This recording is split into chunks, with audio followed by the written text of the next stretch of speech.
अतिपरबोला के बारे में डिस्क्रिप्शन में जाएं और अतिपरबोला का भाग 2 और भाग 3 जाकर देख लें, क्योंकि यदि एक वीडियो देखते हैं तो आपको क्लियर समझ में नहीं आएगा। यदि आप दोनों भाग पीछे का और देख लेते हैं तो समझ में आ जाएगा। अतिपरवलय उस सांको या कोनिक को कहते हैं जिसकी उत्केंद्रता क्या होती है, 1 से बड़ी होती है, उसे ही हाइपरबोला या अतिपरवलय कहते हैं। चलिए इसके मोस्ट इंपॉर्टेंट फॉर्मूले देख लेते हैं और उसके अनुसार हम क्वेश्चन को बताने के लिए शुरू कर देते हैं। तो आपके बुक में भी बहुत सारे क्वेश्चन दिए गए हैं, बहुत सारे फॉर्मूले भी दिए गए हैं, तो फॉर्मूले को आप नोट कर लीजिएगा। हमें जो इंपॉर्टेंट लगेगा हम उसको बता देंगे। चलिए अतिपरवलय का समीकरण, तो सबसे मोस्ट इंपॉर्टेंट समीकरण जो है वो हम यहाँ पे बता दिए हैं। वो फॉर्मूला, वो अतिपरवलय का समीकरण होता है x² upon a² minus y² upon b² is equal to 1। दीर्घवृत्त में क्या होता है, ये प्लस होता है, अतिपरवलय में ये माइनस होता है। तो इस चीज का आप ध्यान रखेंगे। यदि क्वेश्चन में प्लस आ गया तो समझ जाइए दीर्घवृत्त का है, यदि माइनस आ गया तो समझ जाइए अतिपरवलय का है। फिर इसकी नाभि जो होती है ये वही चीज है जैसे कि दीर्घवृत्त में है। इसके बीच की दूरी 2ae और नियता का समीकरण ये दिया गया है, तो नियता का समीकरण देख लीजिए। फिर इसके साथ साथ और क्या क्या दिया है ये देख लीजिए। नियताओं के बीच की दूरी ये है। अब नाभिलंब का समीकरण x बराबर ae, नाभिलंब की लंबाई 2b² अपान a। तो ये तो सारे थे फॉर्मूले, तो हम तो फॉर्मूले को आप बता दिए हैं।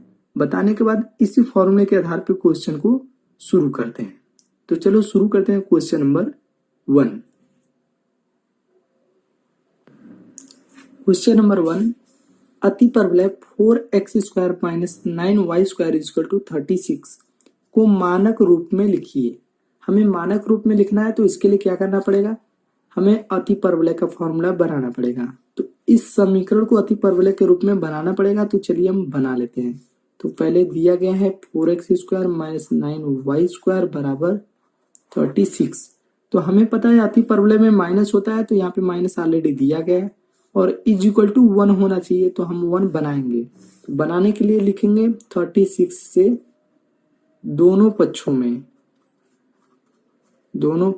में भाग देने पर, तुम क्या करते हैं दोनों पक्षों में भाग देते हैं 36 से, तो ये हो जाएगा 4x² अपान 36 माइनस 9y² अपान 36 बराबर 36 अपान 36। अब क्या करते हैं इसको भाग से काट लेते हैं, तो ये हो जाएगा x² upon 9 minus y² upon 4 is equal to 1। यही हमारा हो जाएगा मानक रूप में। चलिए शुरू करते हैं क्वेश्चन नंबर 2। क्वेश्चन नंबर 2 में अतिपरवलय का एक समीकरण ये दिया नहीं गया है, ये एक इस तरह से दिया गया है।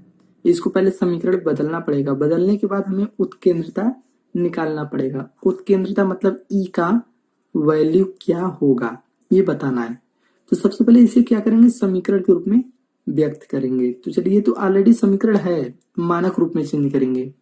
ये ऑलरेडी समीकरण के रूप में ही है, हमें मानक रूप में चेंज करना है। तो लिखेंगे x² अपान 1 माइनस y² अपान 1 अपान 3, इस 3 को नीचे भेज देंगे, इज इक्वल टू -1। तो ये हमने क्या कर दिया, इस तरह से चेंज कर दिया।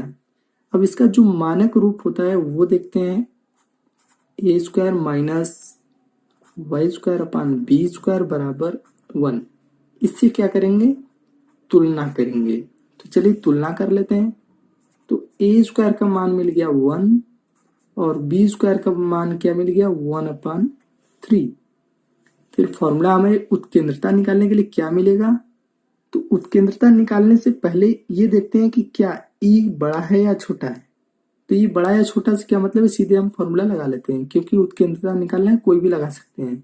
तो a² बराबर b² e² माइनस 1, ये हमारे फार्मूला है। इस फार्मूले के जरिए हमें ई का मान निकालना पड़ेगा। तो चलिए इसको हम निकाल लेते हैं।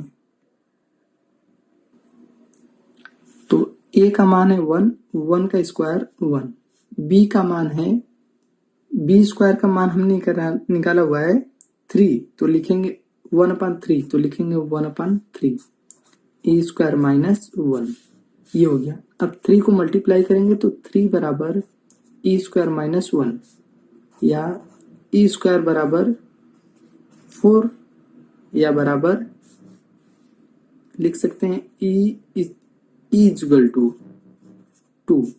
ई जो उत्केंद्रता है वो हमारा निकल गया है 2। तो इस प्रकार से आप इसको सरल कर सकते हैं।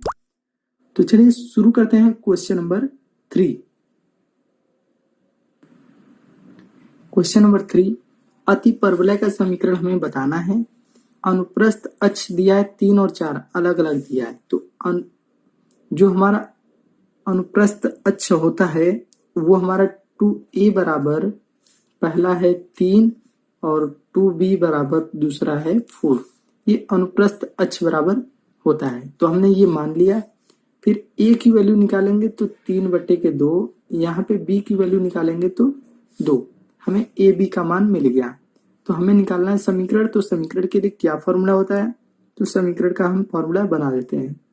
तो लिखेंगे x² माइनस y² बराबर 1, ये होता है। तो इसमें हम क्या करेंगे, मान रखेंगे।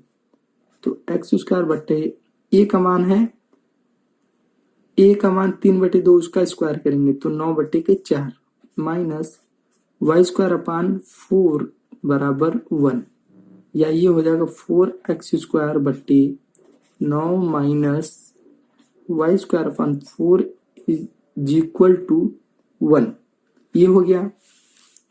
या क्या करते हैं, एलसीएम लेते हैं। एलसीएम लेने के बाद उसको, इस एलसीएम को उधर भेज देते हैं। तो हो जाएगा 16x² माइनस 9y² बराबर 9 चौके 36, ये हो जाएगा अति परवलय का समीकरण।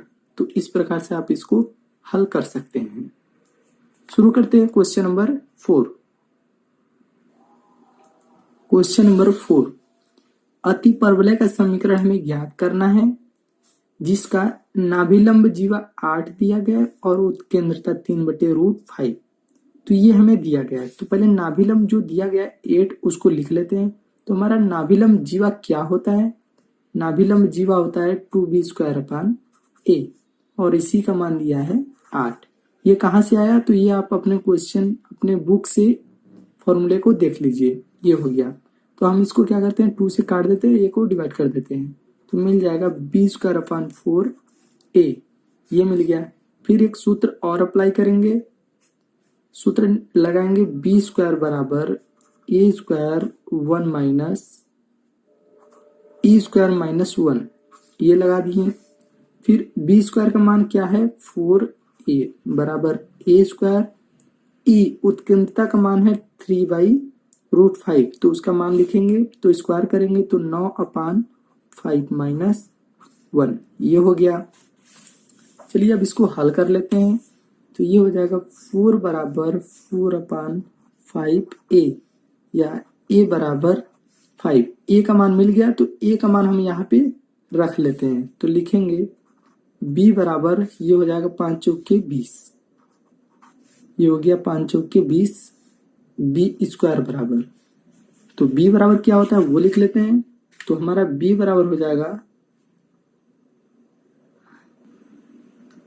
b² का मान मिल गया, तो b बराबर निकालने से कोई फायदा नहीं है, हम यहाँ से निकाल लेते हैं a² बराबर, a² बराबर 25। a² का मान b² का मान मिल गया, तो इसको हम क्या रखेंगे, अति परवलय के समीकरण में। तो चलिए रख लेते हैं, x² बट्टे a² का मान 25 माइनस y²/b² मतलब 20 बराबर 1।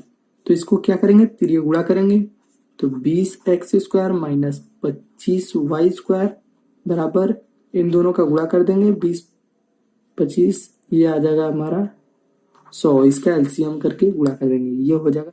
यहाँ पे ये 5 रहेगा, 500, ठीक है, ये 500 रहेगा। क्वेश्चन नंबर 5, अति परवलय उत्केंद्रता का मान हमें बताना है, मतलब E की वैल्यू क्या होगी निकालना है।